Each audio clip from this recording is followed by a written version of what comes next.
Welcome to speedearning.com speedearning.in। हम लोग आपको जब स्टॉक चुनने के लिए कहते हैं स्टॉक मार्केट में, तो हमेशा आपको बताया जाता है कि आप म्यूचुअल फंड होल्डिंग किसी स्टॉक की चेक कर लीजिए, क्योंकि म्यूचुअल फंड जब भी पैसा लगाते हैं बाजार में तो पहले वो उस कंपनी के फंडामेंटल्स को डीपली चेक करते हैं। टेक्निकल्स अगर ठीक होते हैं तो वहाँ पैसा लगाने की कोशिश करते हैं।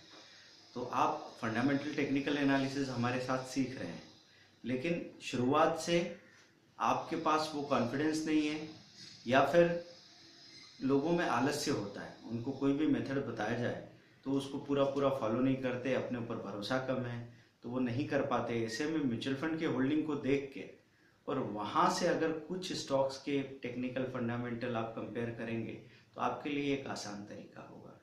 मैं तो यहाँ तक कहूँगा कि अगर आप उन 10 स्टॉक्स को चुन लेते हैं और उनमें डाइवर्सिफाई करके थोड़ा थोड़ा पैसा अपना उसमें लगा के रख देते हैं तो आप कभी भी कोई बड़ी प्रॉब्लम में नहीं रहेंगे, आपको अच्छे रिजल्ट्स ही मिलने वाले हैं। तो ये म्यूचुअल फंड होल्डिंग चेक करने के लिए हमेशा हमने आपको moneycontrol.com पे जाने को कहा है। moneycontrol.com में एक फीचर होता था, जब आप लिखते थे bulk deal by mutual funds तो आपको पता लगता था कि इस महीने, पिछले महीने या उसके पिछले महीने, पूरे साल भर के मंथ वाइज कौन कौन से म्यूचुअल फंड ने कौन कौन से स्टॉक्स की रिसेंटली बाइंग की है। क्योंकि रिसेंटली बाय करना मतलब आगे 3 से 6 महीनों के लिए एक अच्छा उछाल देखने को मिल सकता है। क्योंकि म्यूचुअल फंड की होल्डिंग में तो बहुत सारे स्टॉक्स हो सकते हैं, पर हो सकता है उन्होंने 4 साल से उसको होल्ड किया हो सकता है 2 साल से होल्ड किया हो सकता है 1 साल पहले खरीदा और अभी वो उसका प्रॉफिट बुक करने की तैयारी में हो। तो जब ये हमको देखने को मिलता है बल्क डील बाय एमएफ, तो उन स्टॉक्स को शॉर्ट टर्म के लिए अगले 6 महीनों के लिए खरीदना, इकट्ठा करना अच्छा होता है आपके लिए।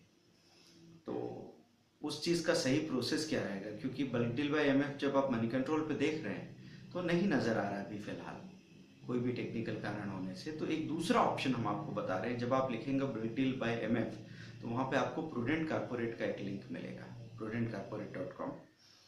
वहाँ पे आप जाएंगे तो आप डेट्स चुन सकते हैं कि पिछले 3 महीनों का आप देखना चाहते हैं कि दिसंबर, जनवरी, फरवरी में क्या क्या बाय किया गया।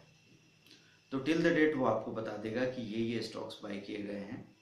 और सबसे अच्छी बात ये है कि पिछले हफ्ते तक की बाइंग भी वो दिखा रहा है, वो आपको काफ़ी मदद करने वाली है।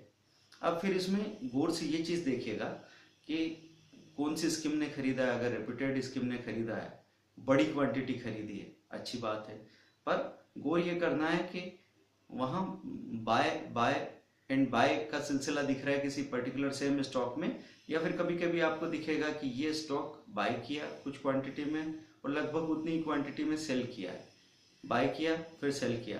तो बाय सेल वाले को आपको नहीं चुनना है, आपको चुनना है किसको है, बाय किया और होल्ड कर लिया है जिसको, जिसकी सेलिंग नहीं दिखाई दे रही। आगे पीछे चेक कर लो आप, कभी कभी मंथ एंड में आपने बाय देखा और अगली डेट में सेल कहीं लिखा हो तो उसको चेक कर लीजिएगा ताकि आपको धोखा नहीं हो जाए। तो आपने वहाँ से बाय वाले जो है जिनका बाइंग दिखाया जा रहा है, बाइंग ही हुआ, सेलिंग नहीं दिख रहा है, ऐसे स्टॉक्स का लिस्ट बनाएं। 5-6 स्टॉक हो सकते हैं, क्योंकि हर एक महीने में कोई 4-5 स्टॉक ऐसे नज़र आ सकते हैं जो म्यूचुअल फंड ने बाय किया। तो आप उन 6 महीनों में 3 महीनों में से कोई 5-6 स्टॉक की लिस्ट सामने लेके आए, 10 स्टॉक की लिस्ट सामने लेके आए। अब जाएंगे सीधे मनी कंट्रोल पे और उनकी एमएफ होल्डिंग का ग्राफ पिछले 6 क्वार्टर से, किसी भी स्टॉक पे जाके एमएफ होल्डिंग का ग्राफ कैसे देखते हैं हम आपको क्लासेस में भी समझा चुके हैं और इस पर स्पेशल वीडियो भी बन चुका है। तो आप वहाँ पे जाके देखेंगे कि पिछले 6 क्वार्टर से उसकी जो टोटल होल्डिंग है बढ़ रही है कि घट रही है, और पिछले क्वार्टर में कितनी स्कीम्स ने खरीदा, कितनी ने बेचा। अभी जैसे कई स्टॉक्स में ऐसा दिख रहा है कि इसको 150 स्कीम्स ने खरीदा है और 70 स्कीम्स ने बेचा है, 150 स्कीम्स ने बाय किया है और 70 स्कीम्स ने सेल किया है। तो ये पॉजिटिव बात है, इतनी सारी स्कीम्स खरीद रही है और इतनी कम स्कीम सेल कर रही है, इसका मतलब उसकी होल्डिंग बढ़ रही है। फिर नीचे टोटल का ग्राफ देखा हमने, टोटल में हमको पता लगा कि अरे पहले 15 करोड़, फिर 17 करोड़, फिर 17.5, फिर 19 करोड़, फिर एकदम से 25 करोड़ की होल्डिंग दिखने लगी है, राइट टू लेफ्ट, ध्यान रखिएगा। तो अच्छा स्टॉक है, टिक कर लो, ऐसे कौन से स्टॉक है जिनमें इस तरह का उछाल देखने को मिल रहा है, उनको आप खरीदने वाले हैं। और एक और चीज़ कंफर्म कर लेंगे। आप जाएंगे कंपेरेटिव चार्ट में, एडवांस इंटरेक्टिव चार्ट में जाइए, एक चार्ट खोला उसका 5 इयर्स का या मैक्स चार्ट ओपन किया, फिर दूसरा, तीसरा, चौथा, पांचवा, 5 कंपनीज का कंपेरेटिव चार्ट देखा, जिसका आपको इस तरीके का ग्राफ दिखे कि लगातार बढ़ता ही चला जा रहा है, मंदी में अगर नीचे भी आया है तो बाजार के रिकवर करती वो एकदम रिकवर हुआ है। आप चाहें तो निफ्टी 50 का साथ में कंपेरेटिव चार्ट भी लगा लीजिएगा, ताकि इंडेक्स के साथ बाकी 4 चार्ट का आपको पता लगे, वहाँ 5 चार्ट तक की लिमिट है। तो वो देख के जब आप अपने स्टॉक्स का सिलेक्शन करेंगे तो बहुत अच्छे से सिलेक्ट कर पाएंगे। अदरवाइज लोग यहाँ 2-3 हज़ार स्टॉक्स देखते हैं और किसी को अच्छा समझ के खरीदने की कोशिश करते हैं, वो अगले महीने 2 महीने के लिए नीचे चला जाता है, हताश निराश हो जाते हैं लोग। उनको समझ नहीं आता कि आखिर इनमें अच्छा कौन है, बुरा कौन है। किसी को ये समझ के खरीद लिया कि नीचे आया है, प्राइस कम है, इसको ले लेता हूँ, वो और नीचे चला गया।